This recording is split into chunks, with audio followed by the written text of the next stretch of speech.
Informativo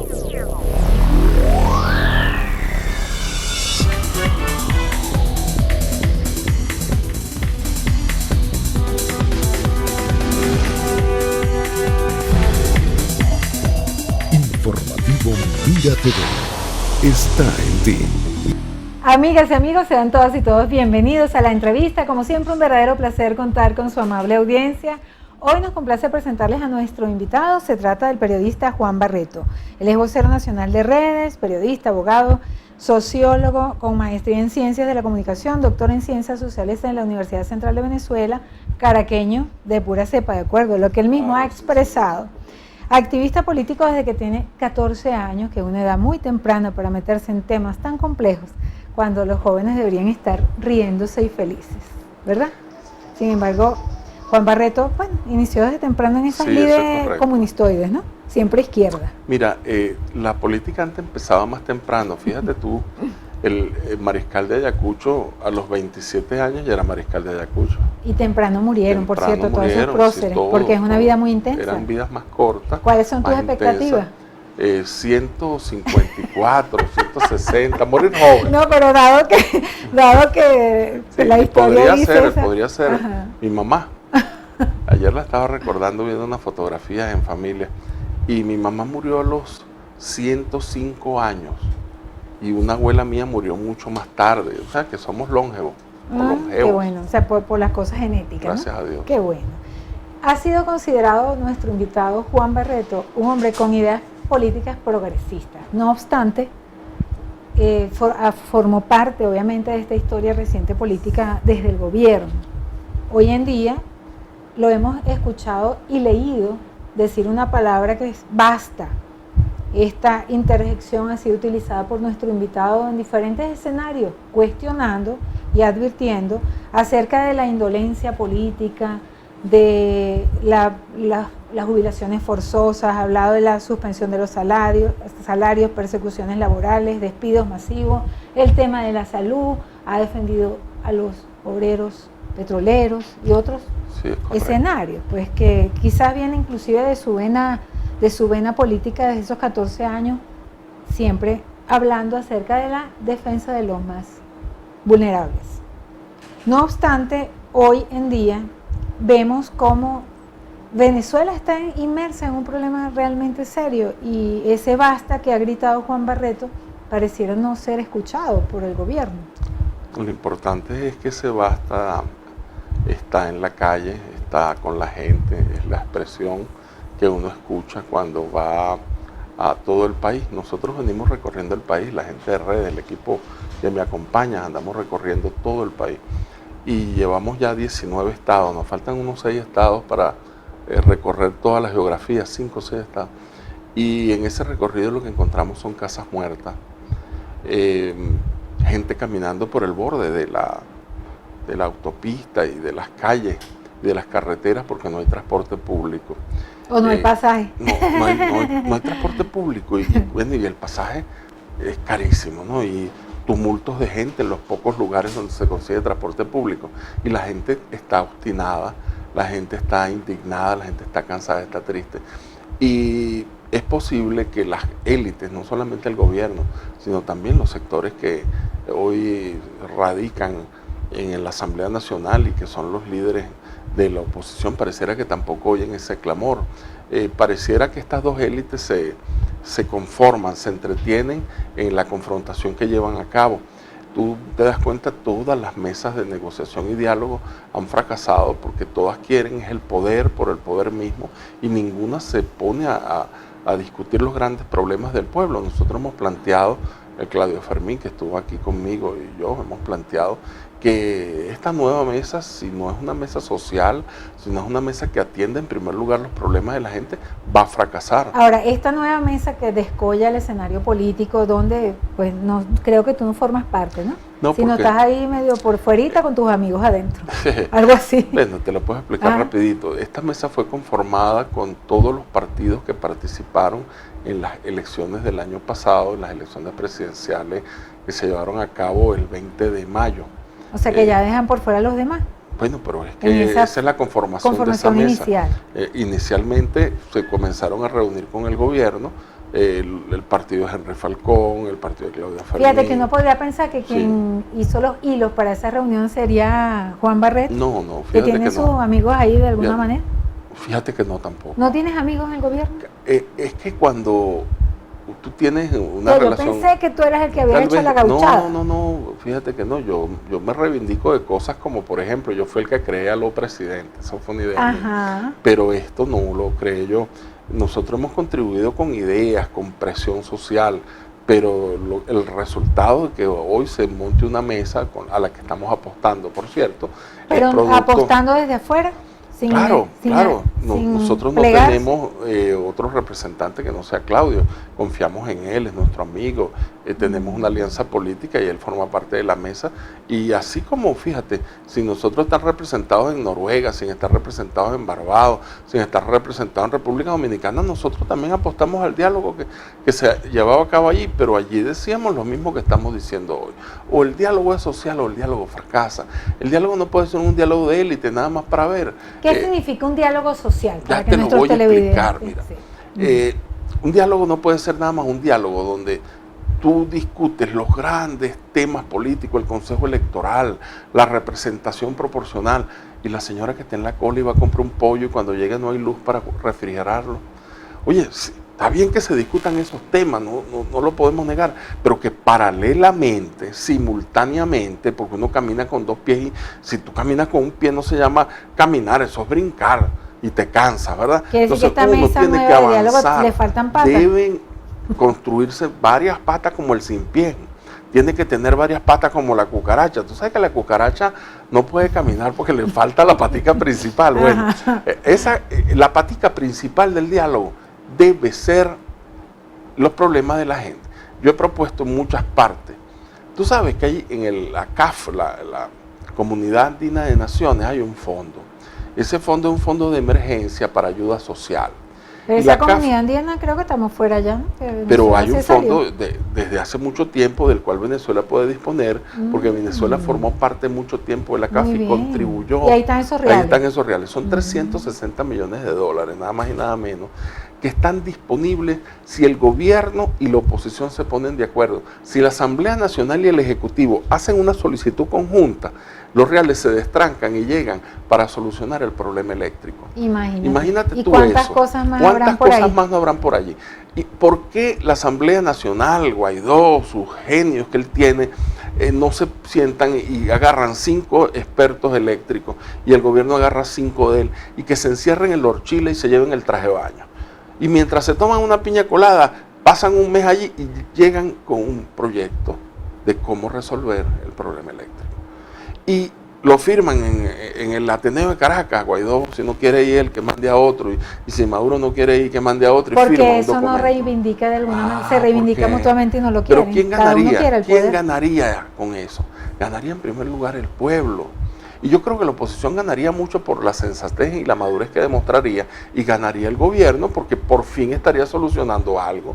Entonces, el juego se tranca por insensatez, por falta de sensibilidad de estos actores. El problema es la salud.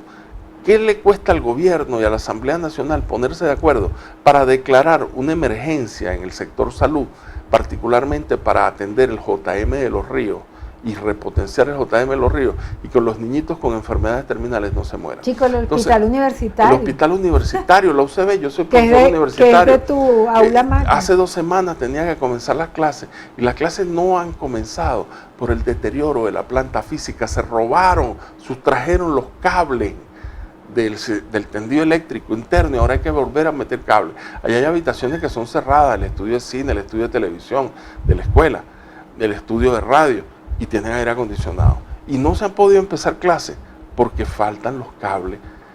El director ha hecho maravillas, ha hecho malabares para conseguir recursos. Bueno, pero hay como una indolencia, ¿no?, en la dirigencia política. Hay una crisis, nosotros le hemos dicho, una crisis de dirección política. Pero fíjate, por ejemplo, políticas fracasadas. Hablando de la central, fíjate que ahorita precisamente hay tantos problemas reales y estructurales de funcionabilidad básica para lo que está creada, que es para clase. O sea, ¿para qué sirve la Universidad Central de Venezuela? Entonces han hecho un nicho político Y bueno, fíjate, por ejemplo, Cecilia García Rocha, quien es la rectora, está llamando a defenderla el lunes la autonomía universitaria. Y aunque Por yo ejemplo, no soy es un drama, ¿no? seguidor de Cecilia, aunque ella no es santa mi devoción, yo digo que en este caso Cecilia tiene razón.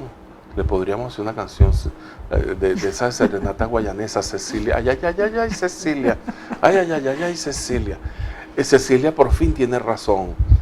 ¿Qué es eso que el Tribunal Supremo de Justicia tenga que estar interviniendo en los asuntos internos de la universidad, cuando la universidad es autónoma? Señor mío, respeten a la universidad, denle a las universidades los recursos que necesitan. Entonces, hay toda una distorsión política. Se politizó tanto el ambiente que la Fuerza Armada está politizada, la salud está politizada, el sistema eléctrico está politizado, las universidades están politizadas. Hace falta politizar a la población y despolitizar a las instituciones. La UCB no puede ser de oposición, caramba. El Consejo Nacional Electoral no puede ser del gobierno. Estas son instituciones del pueblo. La UCB está hecha para formar estudiantes, para investigar.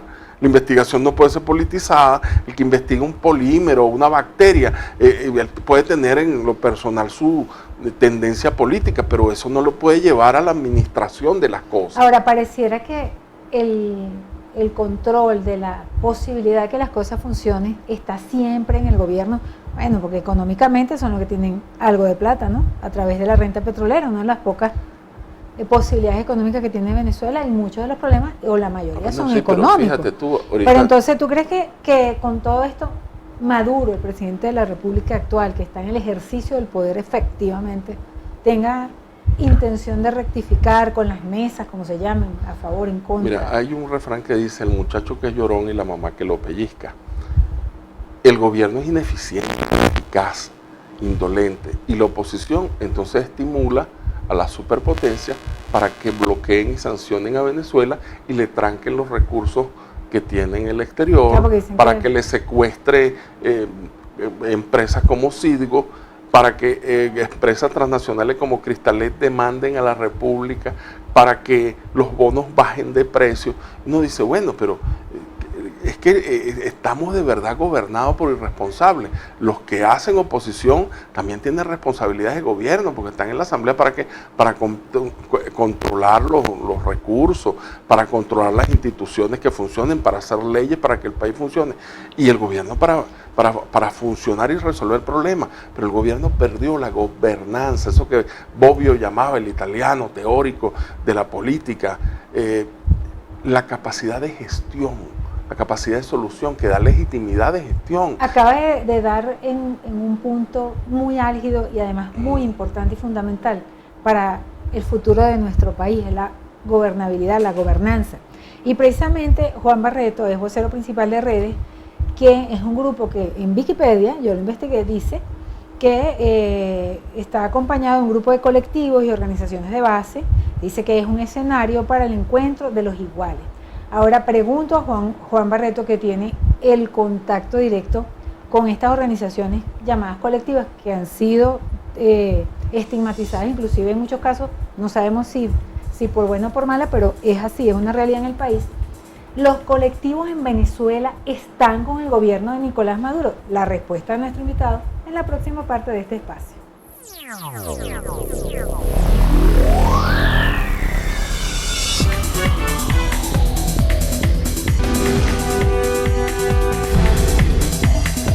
Informativo Mira TV está en ti. Sí, hasta ahora ha funcionado. Sí. Ojalá la sociedad dice, bueno, el que nos sirve para mandar sirve para que lo mande. Fíjate tú, nosotros no tenemos eso que si secretario general de organización, de finanzas. No, nosotros somos un equipo, se llama equipo político de coordinación, y si vamos a hacer una tarea, nos dividimos el trabajo. Abordamos con las responsabilidades que se asignan en el trabajo, y después hacemos una evaluación, cesa el trabajo, la operación, lo que íbamos a hacer, cesa la responsabilidad. Es decir, nosotros no tenemos esos cargos de los que la gente se apropia y se presenta.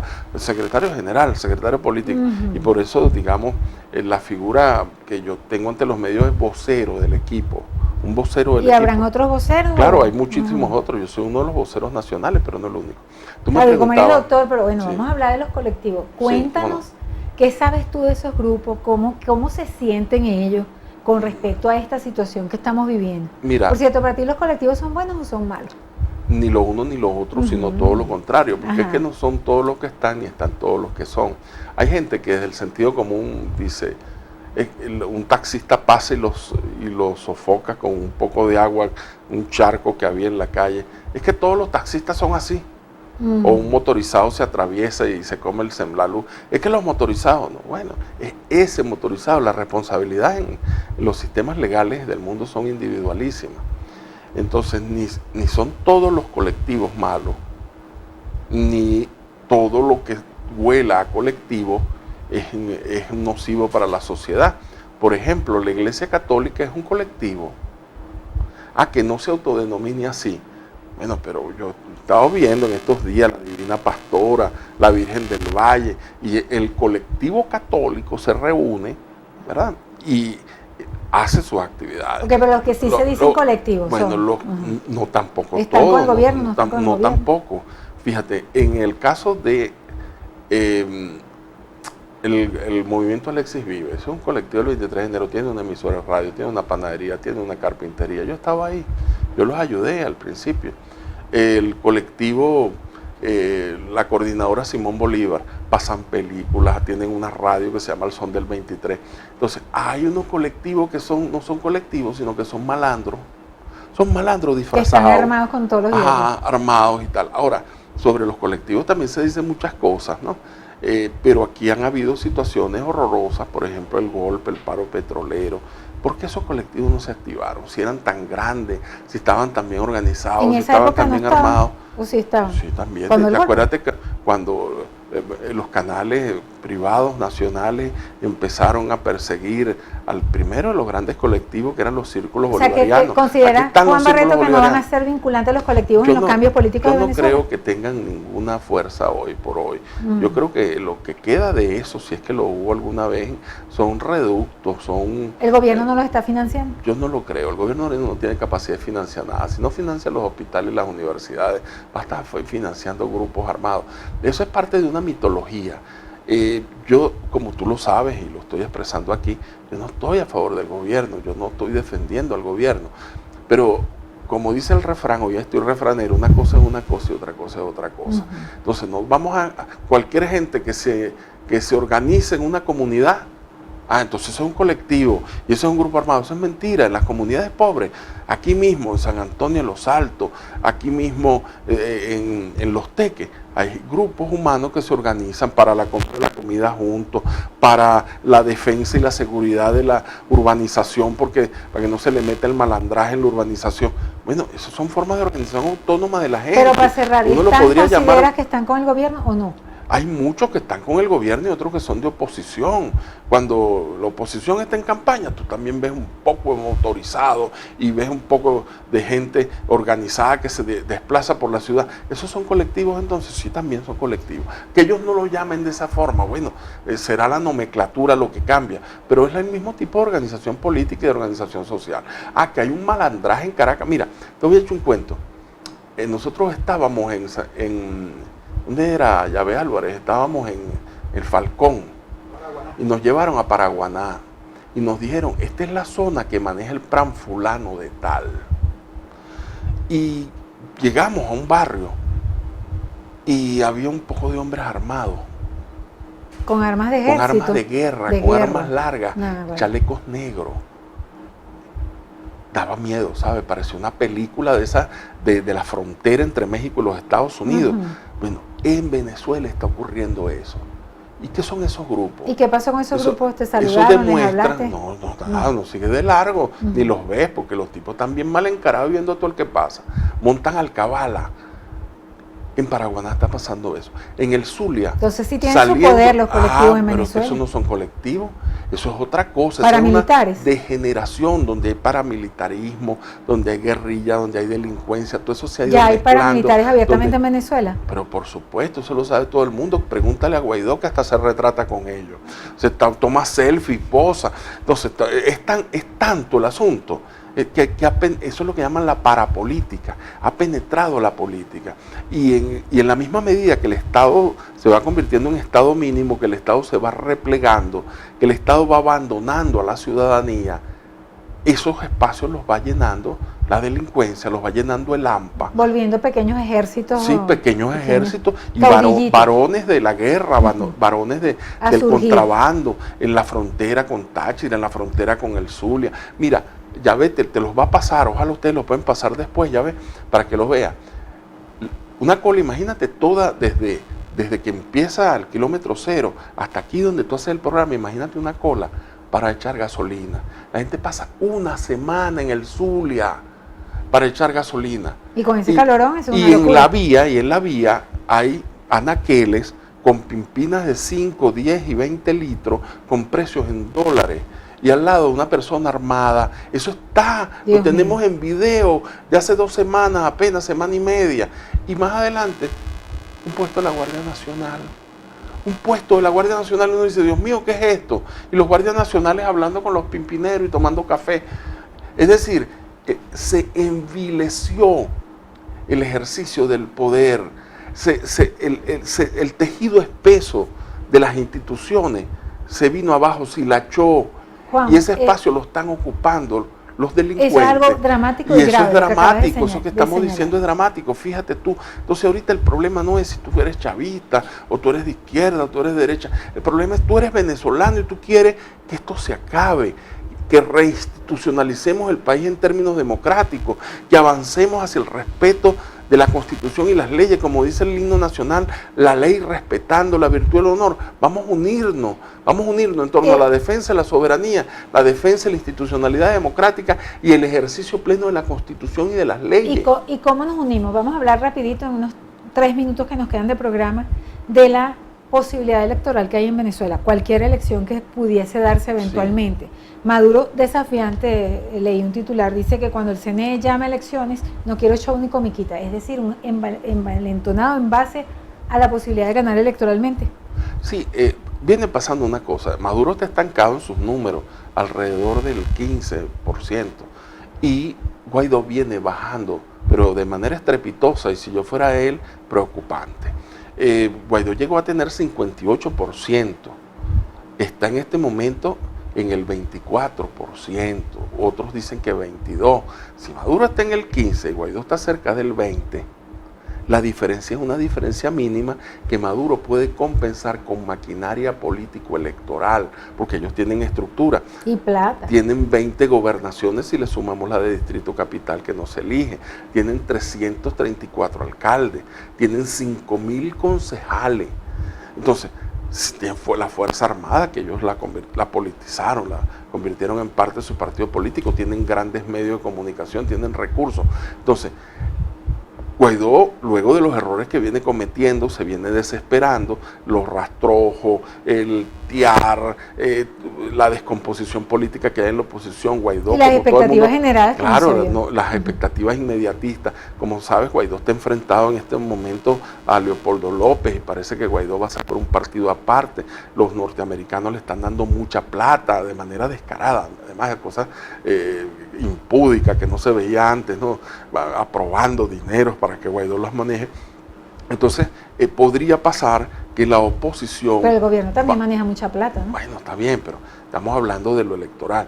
Que Guaidó se separe de Leopoldo, que peleen, que se fragmente el G4 y que la oposición, ese 30% que puede tener, se le convierta en queso blanco rallado, un puñito para cada uno.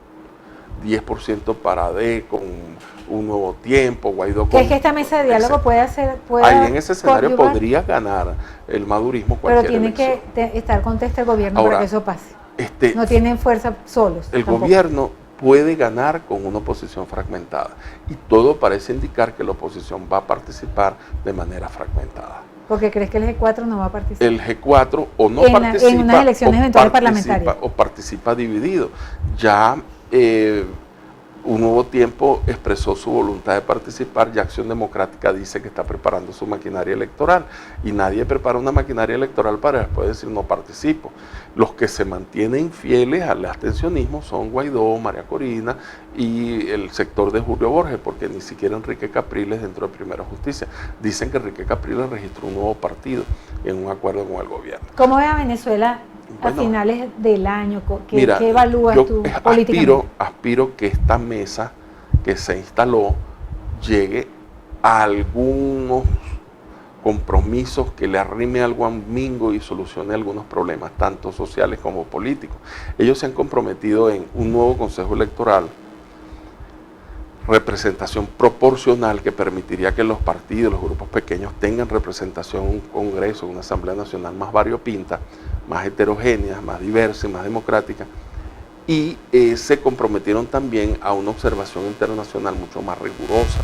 Si estas tres condiciones se dan, yo creo que podemos ir a unas elecciones en mejores condiciones. Y si además de eso se solucionan, se solventan, se palian al menos algunos problemas, como el asunto eléctrico, que nos afecta a todos y que eso nos tiene que respeta ser el clases gobierno, sociales, que tiene los claro, poderes, pero es con el un ejecutivo. acuerdo, si no hay un acuerdo con la Asamblea Nacional, si no hay un acuerdo con el resto de la oposición, difícilmente podríamos liberar fondos internacionales. El gobierno ha dicho que se incorporaría de nuevo a la mesa de Oslo. Con esa incorporación del gobierno se arrastrarían a los partidos moderados que están hoy en la mesa de negociación y diálogo, y eso significaría una ampliación del diálogo. ¿Y por qué no hacen ese diálogo? Los de Oslo se vienen para acá. ¿Por qué? Debería ser así, pero bueno, O sea, tú sabes que en política una cosa es el ser y otro el deber ser. Lo que es hoy es que hay como dos escenarios de diálogo, el que se está dando en Venezuela y el que se sí podría están volver dando, a los dar. sectores de oposición están sentándose en la mesa. Siempre lo han hecho, incluso ¿Pero escondidos o...? Trump dijo en estos días, no hace un mes, que se estaban entendiendo la Casa Blanca y distintos factores del gobierno venezolano a distinto nivel. Es decir, el propio gobierno de los Estados Unidos está conversando, está negociando, ¿por qué no lo va a hacer la oposición radical? Ustedes en redes Sería están una enganchados en esa jugada a través de Claudia. Sí, y hemos propuesto una cosa que ojalá se dé. Nosotros estamos ofreciendo nuestros buenos oficios, no como Juan Barreto, no, nuestros buenos oficios para que en esas mesas auxiliares que se crearon, donde va a haber una mesa de servicios públicos y de los asuntos ¿Ya sociales. funcionó esas mesas? No, ¿O no deberían se ha instalarlo instalado este ninguna? miércoles. Ah, ok. Han debido instalarlo hace 2 semanas, pero son lentos y torpes. Y si siguen así no van a llegar a ninguna parte, ¿no? Pero bueno, vamos a seguir confiando en que el camino es pacífico, es democrático, es dialogado. Si esas mesas se instalan, nosotros quisiéramos que ahí fueran los trabajadores petroleros, que ahí fueran las enfermeras, que ahí fueran los maestros, y por lo menos fueran escuchados. Los trabajadores eléctricos, Ángel Nava, Helio Palacio, en fin, los trabajadores tienen un proyecto para recuperar la industria eléctrica. Por Dios, escúchenlos. Ángel Nava tiene 28 años en la empresa, ha estado en todas las áreas de trabajo. Oye, es el presidente de la Confederación de Trabajadores Eléctricos y tiene 18 años ganando por unanimidad. Cuando él sale como candidato, ni la oposición ni el gobierno lanza más plancha. Él es un hombre independiente, es cristiano además. Ángel Nava es un hombre honesto, vive en Naguanagua, en una casita pobre. Tiene un proyecto para la industria eléctrica, pero por Dios, oposición, gobierno, escuchen a Ángel Nava, escuchen a los obreros petroleros, escuchen a los maestros. Vamos a buscarle solución a los problemas de la gente concreta, de carne y hueso. Juan, de verdad que súper contenta con tu visita. Gracias a ti, de amiga. verdad que me siento A ti y a nuestros usuarios. muy complacida de esta conversación. Muchísimas gracias. Ojalá podamos de verdad, por la vía del diálogo, construir un camino de paz para la reconciliación de nuestro país y para sacar a Venezuela de abajo. Tenemos hombres, mujeres preparados y llenos de ánimo para que Venezuela sea una Venezuela de felicidad. Hoy empezamos cantando. Ojalá toda Venezuela estas Navidades pueda cantar porque consiga un camino y una ruta que lo enrumbe en la dirección del progreso, de la salida de esta crisis horrorosa que estamos viviendo. De verdad que muchísimas gracias, Juan Barreto, quien hoy estuvo con nosotros. A ustedes, nuestros queridísimos y distinguidos televidentes, gracias por permitirnos una vez más entrar a sus hogares a través de la pantalla de Mira TV. A nombre de nuestro director Antonio Brantes y quien tuvo el inmenso placer de conversar con ustedes, nos despedimos deseándoles una excelente tarde.